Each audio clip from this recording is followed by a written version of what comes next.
নামছে ধীরে ধীরে। শহরের আলো জ্বলে উঠেছে, যেন হাজার তারার মেলা নেমে এসেছে মাটিতে। এ শহরের নাম ধরা যাক চন্দ্রনগর। ছোট্ট এক জনপদ থেকে ধীরে ধীরে বেড়ে ওঠা এই শহর এখন ইট কাঠের দালানে ঘেরা, যেখানে মানুষের মুখের ভাষার চেয়ে গাড়ির হর্ন বেশি শোনা যায়। শহরের এক কোণে থাকে অর্ণব, বিশ্ববিদ্যালয়ের ছাত্র। গ্রাম থেকে উঠে আসা অর্ণব এখনও শহরের সাথে পুরোপুরি মানিয়ে নিতে পারেনি। তার মনে হয় এই শহরটা খুব ব্যস্ত, খুব তাড়া। কেউ কারো খবর রাখে না। পাশের বাসার লোকটার নাম জানার আগেই সে বদলি হয়ে যায়।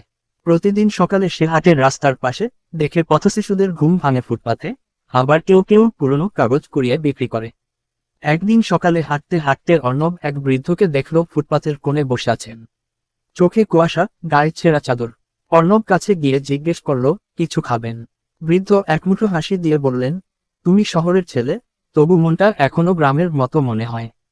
অর্ণব অবাক হল। বৃদ্ধ বললেন, এই শহর আমাকে আশ্রয় দিয়েছে, তবে ভালোবাসা দেয়নি। তবুও আমি এখানেই বাঁচি, প্রতিদিন নতুন গল্প দেখে যাই। এরপর থেকে অর্ণব প্রায়ই বৃদ্ধের কাছে বসে তার গল্প শোনে। শহরের পেছনের শহরকে চিনতে শেখে। রিকশাওয়ালা রশিদের স্বপ্ন ছিল একদিন নিজের রিকশার মালিক হওয়া। হকার শিউলি মেয়েকে স্কুলে ভর্তি করাতে চায়। ফুটপাথের কবি মুকুল লিখে চলে শহরের নিঃশব্দ কবিতা। এক সময় অর্ণব বুঝতে পারে, শহর শুধু বড় রাস্তা আর উঁচু দালান নয়।